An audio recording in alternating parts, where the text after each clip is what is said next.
ప్రతి ఆడపిల్ల పెళ్ళికి ముందు యువరాణిలా ఉంటుందండి. పెళ్లి తర్వాతయితే పని మనిషిలా తయారవుతుంది. పెళ్లి తర్వాత కూడా యువరాణిలాగా లైఫ్‌ని లీడ్ చేయగలుగుతుందంటే, ఆ అమ్మాయి కంటే అదృష్టవంతురాలు ఇంకొకళ్ళు ఉండరండి. చాలా మంది ఆడవాళ్ళ మనసులో ఉన్న మాట కదండీ ఇది. హాయ్ అండి. Welcome back to our channel Nellore వదిన కాకినాడ మరదల్. ఎలా ఉన్నారండి అందరూ? నేనైతే చాలా బాగున్నాను. మీరు కూడా బాగున్నారని, బాగుండాలని కోరుకుంటున్నానండి. ఈరోజు నా వ్లాగ్ వచ్చేసి డైలీ రొటీన్ వ్లాగ్ అయితే మీతో షేర్ చేసుకుంటున్నాను. చాలా రోజులైపోయింది కదండీ మా ఛానల్‌లో నా వ్లాగ్ పెట్టి. సో, ఈరోజైతే పిల్లల్ని స్కూల్‌కి పంపించేసాను. పంపించేసిన తర్వాత టిఫిన్ తెచ్చుకున్నాననమాట. నేను మాకు దగ్గరలోనే ఒక చిన్న టిఫిన్ బండి ఉంటుందండి. సో, అక్కడికి వెళ్ళి నాకెప్పుడైనా నీరసంగా ఉంది అనిపించినప్పుడు తెచ్చుకుంటాననమాట. ఇప్పుడు మీరు చూస్తున్న ఈ మొక్క అయితే ఇండోర్ ప్లాంట్ అండి. మధు తీసుకొచ్చారు. సో, చాలా బావుంది. ఎక్కడ పెట్టాలా అని ఆలోచించి ఆ ప్లేస్ కరెక్ట్ అని మళ్ళీ సజెస్ట్ చేసిన తర్వాత ఇంక అక్కడైతే ఫిక్స్ చేశానండి. సో, ఇప్పుడు కాఫీ తాగుదాం అని చెప్పేసి కిచెన్‌లోకైతే వచ్చాను. మార్నింగ్ పిల్లల్ని పంపించేసిన తర్వాత రిలాక్స్‌డ్‌గా కాఫీ కలుపుకొని అప్పుడు ఎవరికన్నా కాల్ చేయాలన్నా అంటే అమ్మ ఇంట్లో లేదనుకోండి కాకినాడలో ఉంటే గనక అమ్మకి కూడా నేను అదే టైంలో కాల్ చేస్తాను. కాఫీ తాగేటప్పుడే నాకు ఫ్రీ టైమ్ అనమాట. అప్పుడే కాల్ చేస్తాను. వల్లికైనా సరే నేను అప్పుడే కాల్ చేసి మాట్లాడుకుంటూ ఉంటాము. అంటే మా ఇద్దరికి కలిపి ఈ ఛానెల్ ఉంది కాబట్టి, ఈ ఛానెల్‌కి సంబంధించి రోజు ఏదో ఒక అప్డేట్ వస్తూ ఉంటుంది కదండీ! సో, ఇలా పెట్టాలి, అలా పెట్టాలి, ఇలా చేయాలి, అలా చేయాలి. ఇంక ఇలాంటి ప్లానింగ్స్ అన్నీ కూడా ఆ టైంలో మాట్లాడుకుంటామనమాట. సో, నాకు పనంతా అయిపోయిందనుకోండి, తర్వాత నేను ఇంక ఒకసారి ఇల్లు దాటి బయటకొచ్చాను అంటే నైటు ఇంకా పిల్లలు స్కూల్ నుంచి వచ్చే టైంకి నేను వస్తాననమాట. ఇంకా అమ్ముందనుకోండి ఒక half an hour, 1 hour late అయినా పర్లేదని చెప్పి పని చూసుకొని వస్తాను. సో, ఈ గ్యాప్‌లో నాకసలు ఇంకెవరితోని మాట్లాడడానికి ఇంకా బయట పనులన్నీ చూసుకోవడమే సరిపోతుంది కదండీ! ఎవరికైనా ఫోన్ చేయాలన్నా ఏదో హాయ్, బాయ్ అని చెప్పేసి మాట్లాడడం అంతే. చాలామంది కంప్లెయింట్ కూడా చేస్తూ ఉన్నారు. "అసలు నువ్వు ఫోనే చేయవు, అసలు మాట్లాడవు" అని చెప్పేసి అంటూ ఉన్నారనమాట. నాకున్న ఈ బిజీ షెడ్యూల్‌లో అసలు నాకు అవ్వదండి. అర్థం చేసుకుంటారనే అనుకుంటున్నాను. కాకపోతే నేను కూడా చాలా మందిని అలాగే అనుకున్నాను. ఎగ్జాంపుల్ చెప్పాలంటే వేరే కంట్రీస్‌లో ఉంటారు కదా! వాళ్ళేంటంటే మనం ఫోన్ చేస్తే మాట్లాడరు. వాళ్ళెప్పుడు పడితే అప్పుడే మాట్లాడతారు. ఎగ్జాంపుల్ అంజు అండి మా క్లోజ్ ఫ్రెండ్ అని చెప్పేసి అన్నాను కదా! తను ఎప్పుడైనా నేను కాల్ చేసినప్పుడు మళ్ళీ చేస్తానక్క అని పెట్టేసేది. సరిగ్గా మాట్లాడేది కాదనమాట. ఇదేంటిది ఇలా చేస్తుంది ఇంకంతేలే అమెరికా ఎళ్ళిపోయింది కదా! అన్నట్టు అనుకున్నాను. అయితే మారిపోయింది అని మట్టుకు అనుకోలేదండి. ఎందుకంటే అదేంటో నాకు తెలుసు. నేనేంటో దానికి తెలుసు. అలా అయితే అనుకోలేదు. మరీ ఇంత బిజీగా ఉంటారా అక్కడికి వెళ్తే? ఫోన్ కూడా మాట్లాడలేనంత అయిపోతారా? అని చెప్పేసి అనుకునేదాన్ని. బట్ నేను ఇండియాలో ఉండి కూడా నేను కూడా అలాగే తయారైపోయాననమాట. ఏంటంటే ఇంకా మనకి బాధ్యతలు వచ్చేసినాయనుకోండి ఇలాగే ఉంటుందండి లైఫు. తర్వాత ఫైనాన్షియల్‌గా కూడా బాగా సెటిల్ అవ్వాలి. పిల్లలకి బాగా అన్నీ కొనిపెట్టాలి. అన్నీ చూసుకోవాలి. వాళ్ళ ఎడ్యుకేషను వాళ్ళు ఏదడిగితే అది చెయ్యాలి అనే ఒక ఏమంటారు ఒక బాధ్యత వచ్చేస్తుందనమాట మనందరికీని. సో, అలా వచ్చినప్పుడు దాని మీదే ఉంటుందండి మొత్తం కాన్సంట్రేషన్ మొత్తం.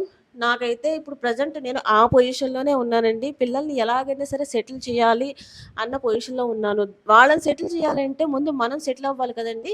సో, అదనమాట. అందుకని చెప్పేసి ఇలా కష్టపడుతూ ఉన్నామనమాట. ఆయనతో పాటు నేను కూడా కష్టపడుతున్నాను.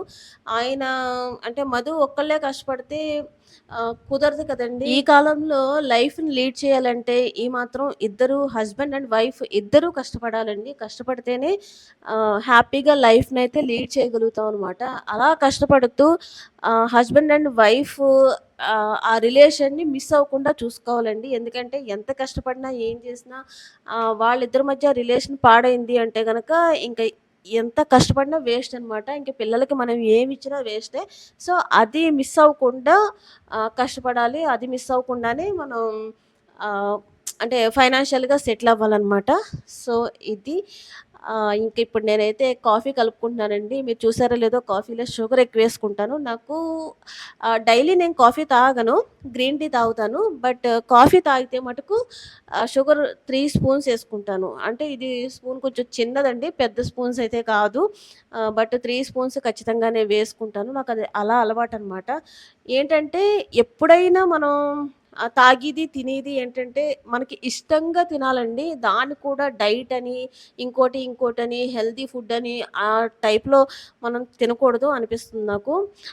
డైలీ తీసుకునే రొటీన్‌గా కాఫీ తాగుతున్నాననుకోండి, నేను 2 స్పూన్సే వేసుకుంటా. ఇంకా చెప్పాలంటే 1 స్పూనే వేసుకోవాలేమో చెప్పలేం గదా! అంటే అంత షుగర్ ఎక్కువ తీసుకోకూడదు కాబట్టి. సో, ఇంకెప్పుడైనా కాబట్టి ఈ టైప్‌లో నేను ప్రిపేర్ చేసుకుంటాను కాఫీనైతే. డైలీ అయితే ఖచ్చితంగా నేను గ్రీన్ టీ తాగుతాననమాట. ఆ గ్రీన్ టీ తాగేటప్పుడే అక్కడ రిలాక్స్‌డ్‌గా కూర్చొని గ్రీన్ టీ తాగుతూ అందరితోని ముచ్చట్లు పెట్టుకుంటూ ఉంటానండి. ఈ వ్లాగ్ స్టార్ట్ చేస్తూనే ఒక ఆడపిల్ల లైఫ్ గురించి చెప్తూ స్టార్ట్ చేశాను కదండీ! అది ఎందుకో ఇప్పుడు చెప్తాను. ఎందుకంటే ఈ రోజుల్లో ఆడపిల్ల లైఫ్ ఎలా అయిపోయిందంటే ఒకళ్ళ మీద ఆధారపడేటట్టు అలాగని అందరూ జాబ్ చేసుకుంటున్నారు, సంపాదిస్తున్నారు. అంతా బానే ఉందండి. బట్ ఏంటంటే అయినా కూడా అమ్మాయికి కూడా ఒక లైఫ్ ఉంటుంది. అమ్మాయికి కూడా ఒక ఇష్టాలు అనేది ఉంటాయి.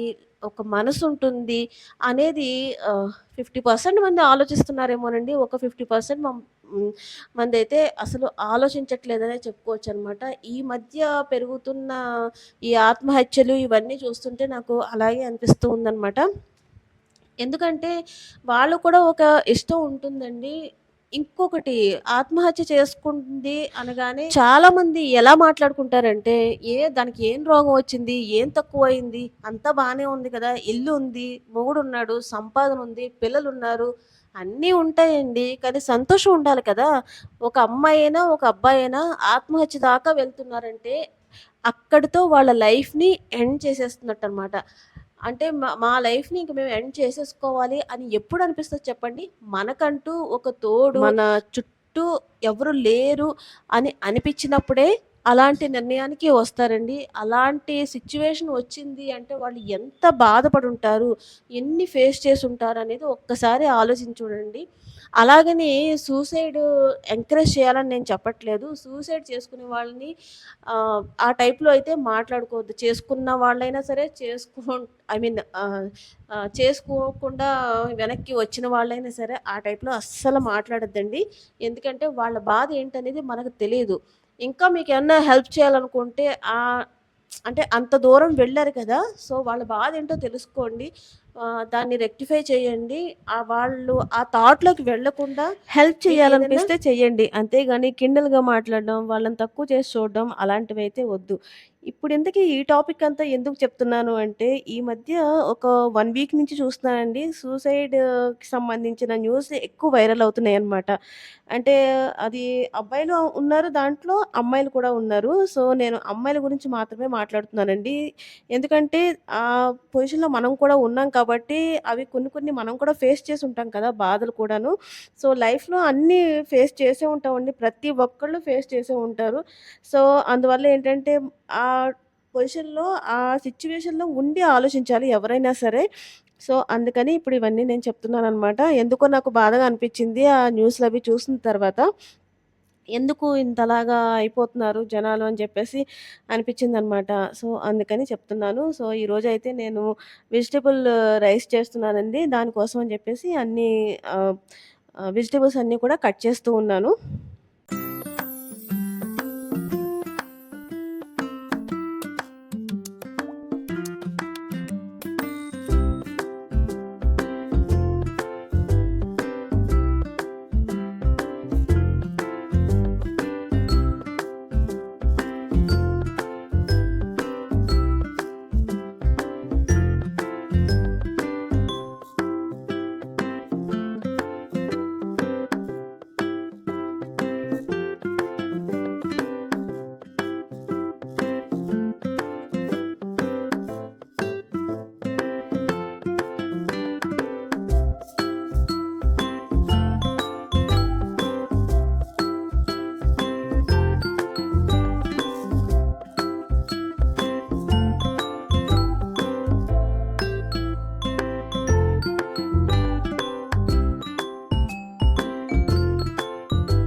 నార్మల్‌గా ఎర్లీ మార్నింగే నాకు వంటంతా అయిపోతుందండి. పిల్లలు వెళ్ళేటప్పటికే. ఆల్రెడీ నేను మీకు చెప్పున్నాను కదా!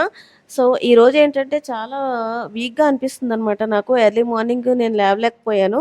సో, ఇంక వాళ్ళకి టిఫిన్ పెట్టేసేసి పంపించేసాననమాట. తర్వాత ఇంకా రిలాక్స్‌డ్‌గా చేసుకోవచ్చు వంటంతా అని చెప్పేసి చేసుకున్న తర్వాత నేనే ఎలాగో నేను నెల్లూరు వెళ్తాను కదా! వెళ్ళేటప్పుడు లంచ్ బాక్స్ కూడా పట్టుకెళ్ళి ఇచ్చేయొచ్చు అని జెప్పేసి ఇంకలా అనుకోని తీరిగ్గా జేసుకోవచ్చు కదా! అని జెప్పేసి అనుకున్నాననమాట. అందుకనే ఇప్పుడు వెజిటబుల్ రైస్ అయితే చేస్తున్నాను.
ఒక పక్క ఇలా వంట చేసుకుంటేనే ఇంకా రిమైనింగ్ ఏమన్నా పనులుంటే ఇంట్లో అన్ని పనులు చేసేసుకుంటానండి. అంటే వాషింగ్ మిషన్ పెట్టినా, ఒకవేళ బట్టలు ఆరేయాలన్నా అన్నీ కూడా ఇంకా ఆ టైంలోనే చేసుకుంటాను. ఎందుకంటే మాక్సిమం 10 అయ్యేటప్పటికి నేను ఇల్లు వదిలి బయటికెళ్ళిపోతాననమాట. ఐ మీన్ నెల్లూరుకి.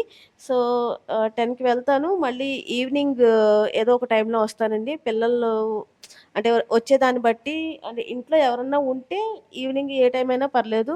అమ్మ అలా ఉంటే గనక, లేదంటే గనక వాళ్ళొచ్చే టైంకి ఖచ్చితంగా ఇక్కడ ఉండాలనమాట. సో, అందుకే అనుకుంటూ ఉన్నాను. ఎందుకంటే ఇంకా బిజినెస్ డెవలప్ చేసే పనిలో ఉన్నాము. ఇంకా వేరే వేరే పెట్టే పనిలో ఉన్నామండి. సో, అందుకని ఇంకా పిల్లల్ని ట్యూషన్‌లో జాయిన్ చేస్తే బావుంటుంది. అది కూడా ఏంటంటే మనకి ఈ ఆఫీస్ అవి ఉంది కదా! దానికి దగ్గరలో పెట్టుకుంటే బెటర్ కదా! ట్యూషన్ జాయిన్ చేస్తే బెటర్ అని చెప్పి అనుకుంటున్నాను. ఎందుకంటే ఈవినింగ్ 4:30 అయ్యేటప్పటికి స్కూల్ బస్ వచ్చేస్తుంది. వచ్చిన తర్వాత వాళ్ళని రెడీ చేసి 5:30, 6కి అలాగా ట్యూషన్‌కి పంపిస్తే వాళ్ళు మళ్ళీ 8కి రిటర్న్ అవుతారనమాట. సో, అలాగా తీసుకొని ఇంక నేను ఇంటికొచ్చేస్తే సరిపోతుంది గదా! 8-9 వాళ్ళని రెడీ చేసి ఐ మీన్ స్నానం అది చేపిచ్చేసి తర్వాత వాళ్ళకేదన్నా ఫుడ్డు పెట్టేసేసి పడుకోబెట్టేస్తే సరిపోతుంది. 9 అయ్యేటప్పటికి ఎగ్జాక్ట్‌గా ఇంకా పడుకోబెట్టేస్తానండి పిల్లలనైతేని. అస్సలు నేను లేట్ చేయను. టైమ్ టు టైమ్ నాకు అన్నీ జరగాల్సిందే అనమాట. అంత డిసిప్లిన్‌గా నేను ఉంటాను. అంతే డిసిప్లిన్‌గా పిల్లల్ని కూడా పెంచుతాననమాట. దానికి తగ్గట్టే వాళ్ళు కూడా పాపం బానే వింటారు. అంటే మనం ఎంత పెంచాలన్నా అంటే ఎంత డిసిప్లిన్‌గా వాళ్ళకి నేర్పించాలన్నా వాళ్ళు వినేదాన్ని బట్టి కూడా ఉంటుంది కదండీ! సో, వీళ్ళిద్దరూ కూడా ఇంకా చెప్పాలంటే చిన్నోడు ఎక్కువ డిసిప్లిన్‌గా ఉంటాడు. పర్టిక్యులర్‌గా ఉంటాడు ప్రతి దాంట్లోని కూడాను. పెద్దోడేంటంటే నేనేం చెప్తే అదే అనమాట. నేను చెప్తేనే వింటాడు. లేదంటే నేను లేననుకోండి ఇంకా విశ్వరూపం చూపిస్తాడు మా అమ్మ దగ్గర. అంటే నేను బయట నుంచొచ్చిన తర్వాత మా అమ్మ కథలు కథల కింద చెప్పుద్దనమాట. "నువ్వున్నప్పుడు ఒకలా ఉంటున్నాడు. నువ్వు లేనప్పుడు ఒకలా ఉంటున్నాడు." అని చెప్పేసి చెప్తా ఉంటది. అప్పుడు అనుకున్నాను అంటే ఇంక నేనంటే ఇష్టం కాబట్టి నేను చెప్పిందల్లా వినాలి అనే ఒక బ్లైండ్‌గా ఒకటి ఫాలో అవుతున్నాడని జెప్పేసి అనిపిచ్చింది నాకు. సో, ఇక్కడైతే నేను కుక్కర్ అంతా రెడీ చేసేసానండి. ఇంకా విజిల్స్ వస్తది కదా! ఈ లోపల మొత్తం హౌస్ అంతా ఒకసారి డస్టింగ్ చేద్దాం అని జెప్పేసి చేస్తూ ఉన్నాను. డైలీ చేయనండి. జస్ట్ ఒక 2, 3 డేస్‌కి ఒకసారన్నా ఖచ్చితంగా చేయాలి. ఎందుకంటే ఇక్కడ డస్ట్ ఎక్కువనమాట. ఐ మీన్ ఇక్కడ లేఔటు పెద్ద లేఔట్ అండ్ మాకు దగ్గరలోనే రోడ్డు కూడా ఉందండి. సో, రోడ్డుకి ఐ మీన్ మెయిన్ రోడ్డు లాగే ఉంటుంది. ఇక్కడ కూడా పెద్ద రోడ్డనమాట. సో, రోడ్డుకి దగ్గరలోనే సెకండ్ హౌసే మాది. అందువల్ల డస్ట్ చాలా ఎక్కువొచ్చేస్తదండి. నేను ఒక వారం రోజులు అలా వదిలేసాననుకోండి, మనకి కంటికి కనిపించని డస్ట్ అంతా అక్కడ పేరుకుపోయి ఉంటుందనమాట. అంటే తుడిస్తేనే మనకు తెలుస్తుంది తప్ప, చూస్తే అస్సలు తెలీదు. నీట్‌గానే ఉంటది ఇల్లయితేని. బట్ ఇద్దరు పిల్లలు ఉన్నారు కదండీ! చిన్న చిన్న పిల్లలు కాబట్టి మనం మాక్సిమం మనకి ఓపికున్నంతలో హౌస్ అయితే క్లీన్ చేసుకుంటానే ఉండాలి. అంటే పిల్లలున్నారనే కాదండి మాక్సిమం మనం హౌస్ అయితే క్లీన్ చేసుకుంటూనే ఉండాలి. నేనైతే ఎప్పుడూ చేస్తూనే ఉంటాను. ఇంట్లో అంటే బయట నాకేదన్నా పనులను బట్టి తిరుగుతా ఉన్నా కూడా ఒక రోజైతే రెస్ట్ అని చెప్పేసి తీసుకుంటాను ఖచ్చితంగా వీక్లీ వన్స్. ఆ రెస్ట్ అనేది ఏంటంటే ఈ హౌస్ క్లీనింగ్ అనమాట. సో, హౌస్ క్లీనింగ్ అంటే మనం పడి పడి చేసేసుకోక్కర్లేదండి. జస్ట్ ఒక 1 అవర్ మనం చేస్తే సరిపోతుంది. మిగిలిన డే అంతా కూడా రెస్ట్ తీసుకోవచ్చు. నేనైతే అలాగే అనుకుంటాననమాట. సో, ఇంక రోజంతా చేయాల్సిన అవసరం లేదు. అండ్ వీక్లీ వన్స్ ఇలా చేసుకుంటా ఉన్నామనుకోండి, అంత బర్డెన్ కూడా అనిపిచ్చదు. ఏదో శ్రావణ మాసానికో, కార్తీక మాసానికో ఒకసారి దులుపుకొని, ఒకసారి అన్నీ సర్దుకోవడం అలా పెట్టుకుంటే చాలా తలకాయ నొప్పి నాకైతే. నేనైతే డైలీ తుడుస్తా ఉంటాం కదండీ! తుడుస్తున్నప్పుడే ఏదన్నా నాకు బూజులు కనపడితే దులిపేస్తూ ఉంటాననమాట. అది మంగళవారం కానివ్వండి, శుక్రవారం కానివ్వండి. నాకింక ఆ పట్టింపులేం ఉండవు. ఎందుకంటే డైలీ చేస్తున్నప్పుడు ఆ దులుపుకోవడం, ఆ పట్టింపులుండవు. అదే మంగళవారం పర్టిక్యులర్‌గా మనం దులపడం స్టార్ట్ చేసామనుకోండి, దులపకూడదు అని చెప్పేసి చెప్తారనమాట. సో, అందుకని నాకు ప్రతిరోజు నాకు ఏదో ఒకటి నేను దులపడమో, చేయడమో చేస్తా ఉంటాను నాకు కనిపిస్తే. సో, అదనమాట. ఇంకా లోపల పనంతా అయిపోయిన తర్వాత బయట గూడా అంతా సర్దేసుకొని తుడిచేసుకుంటా ఉన్నాను. అది కూడా కంప్లీట్ అయిపోయిన తర్వాత ఇంకా నేను రెడీ అయిపోయి పూజ అది చేసేసుకొని బయటికైతే వెళ్ళిపోతాననమాట. సో, పనంతా కంప్లీట్ అయిపోయిందండి. ఇంకా బాక్సెస్ సర్దుకోవాలి కదా! వాళ్ళతో పాటు నేను కూడా లంచ్ బాక్స్ పట్టుకెళ్ళాలి. ఎందుకంటే మధ్యాహ్నం ఇంటికి రాను కదా! సో, అందుకని చెప్పేసి వాళ్ళ బాక్సెస్ సర్దేసేసి నేను కూడా ఒక లంచ్ బాక్స్ అనేది ప్రిపేర్ చేసుకుంటున్నాననమాట. ఈ మధ్య అలా పట్టుకెళ్తూ ఉన్నాను. నార్మల్‌గా ఇంటికొచ్చేస్తే అలాగా ఎప్పుడు పెట్టుకోలేదు. సో, వాళ్ళ బ్యాగులు, నా నా బ్యాగ్ అన్నీ రెడీ చేసి పెట్టేసుకున్నాను. అంటే వాటర్ బాటిల్‌తో సహా అన్నీ సర్దుకోవాలనమాట. నేను కూడా ఏదో ఒక స్కూల్‌కెళ్తున్న ఫీలింగ్ అండి నాకు ఇవన్నీ సర్దుతుంటేని. సో, ఇంక ఫైనల్‌గా ఇవన్నీ రెడీ చేసేసుకొని, పూజ అది కంప్లీట్ చేసేసుకొని, అప్పుడు నేను ఇంకా అక్కడి నుంచయితే స్టార్ట్ అయిపోయాను. అండ్ ఏది మర్చిపోయినా సరే ప్రాబ్లమేనండి. వాళ్ళకి మెయిన్ పిల్లలకి పెట్టేటప్పుడు ఏంటంటే చేత్తో కలుపుకొని తినమని నేను ఎంకరేజ్ చేయను. ఎందుకంటే స్కూల్‌లో వాళ్ళు ఎలాగుంటారో తెలీదు. హైజీనిక్‌గా ఉండాలి కాబట్టి స్పూనే నేను పెడతాననమాట వాళ్ళకి. రోజు స్పూన్‌తోనే. అయితే మరి చేత్తో తినటం వాళ్ళకి రావాలి కదా! అని మీరనుకోవచ్చు. నేను ఇంట్లో ఉన్నప్పుడే చేత్తో అంటే తినమని చెప్తూ ఉంటాననమాట. అంటే వీక్లీ వన్స్ అలాగా. సో, పెద్దోడికి, చిన్నోడికి ఇద్దరికీ కూడా చేత్తో తినటం బాగా వచ్చండి. అయినా కూడా స్పూనే ప్రిఫర్ చేస్తాను. ఎక్కడికైనా బయటికెళ్ళినప్పుడు కూడా స్పూనే ఇస్తానండి. వాళ్ళు చేత్తో తినటం అంత కరెక్ట్ కాదు. ఇప్పుడున్న ఇలాంటి సిట్యుయేషన్‌లో. సో, అందుకని బాక్స్ పెట్టేటప్పుడు కంపల్సరీ అన్నీ దగ్గర పెట్టుకొని ఏది మర్చిపోకుండా సర్దుకుంటూ ఉంటానండి. అలాగే స్నాక్స్ కూడా మార్నింగ్ వాళ్ళకి బ్యాగ్‌లో పెట్టేసాను. అంటే మార్నింగ్ ఒక స్నాకు, ఆఫ్టర్‌నూన్ ఒక స్నాకు 2 స్నాక్స్ పెట్టాల్సుంటుందనమాట. సో, బస్‌లో వీళ్ళకేమైనా లేట్ అవుతుందేమో అని చెప్పేసి బస్‌లో కూడా ఒక స్నాక్ పెడతాను. ఎందుకంటే వీళ్ళు పిల్లలు కదా! ఎప్పుడు ఆకలేస్తుందో ఏంటో తెలీదు. సో, ఇంక వాళ్ళలాగా తింటూ వస్తారు కదా! అని చెప్పేసి నేను పెడుతూ ఉంటాననమాట. ఇప్పుడైతే ఇంకా బట్టలు కూడా ఆరేయలేదండి నేను. ఇంక బట్టలు ఆరేసేసి అప్పుడు వెళ్దాం అని చెప్పి అంతా బయట పెట్టుకొని, ఇంక లాక్ చేసేసుకుందాం అని చెప్పేసి లాక్ చేసుకుంటూ ఉన్నాను. అన్నీ అంటే ఈవినింగ్ వరకు రాను కాబట్టి చాలా జాగ్రత్తగా అన్నీ సర్దుకొని, లాక్ చేసుకొని వెళ్తానండి హౌస్ అయితేని. మాక్సిమం పనులన్నీ కంప్లీట్ చేసేసుకున్నానండి. సో, చాలా హ్యాపీగా, చాలా రిలాక్స్‌డ్‌గా అనిపిస్తుంది. నాకేదన్నా పనుంది, అది కంప్లీట్ అవ్వలేదు అంటే గనక ఇంక నిద్ర పట్టదండి. అంత పర్టిక్యులర్‌గా ఉంటాను పనంటేని. సో, ఇంకా మొత్తం కంప్లీట్ అయిపోయిన తర్వాత నేనైతే ఇంకా స్కూల్‌కి స్టార్ట్ అయిపోయాను. స్కూల్‌కెళ్ళిన తర్వాత అక్కడ వాళ్ళకి లంచ్ బాక్స్ అది ఇచ్చేసేసి అక్కడి నుంచి మా ఆఫీస్‌కైతే వెళ్ళిపోయాననమాట. సో, నేను చెప్పాను కదా! నెక్స్ట్ బిజినెస్‌ని డెవలప్ చేసే పనిలో ఉన్నానని. సో, నెక్స్ట్ వ్లాగ్స్ అవేంటి అనేది మీకు తప్పకుండా నేను చెప్తానండి. మరి అవేంటో తెలుసుకోవాలి అంటే గనక ఫర్దర్ నా వీడియోస్ అన్నీ కూడా మీరు వాచ్ చేస్తూ ఉండాలి. వాచ్ చేయాలి అంటే మా ఛానల్‌ని తప్పకుండా సబ్స్క్రైబ్ చేసుకోండి. పక్కనే ఉన్న బెల్ ఐకాన్‌ని క్లిక్ చేయడం ద్వారా మా లేటెస్ట్ వీడియోస్ అన్నీ కూడా మీకు చేరతాయన్నమాట. సో, నా పేరు గీత. కీప్ వాచింగ్ నెల్లూరు వదిన కాకినాడ మరదల్. Thanks for watching.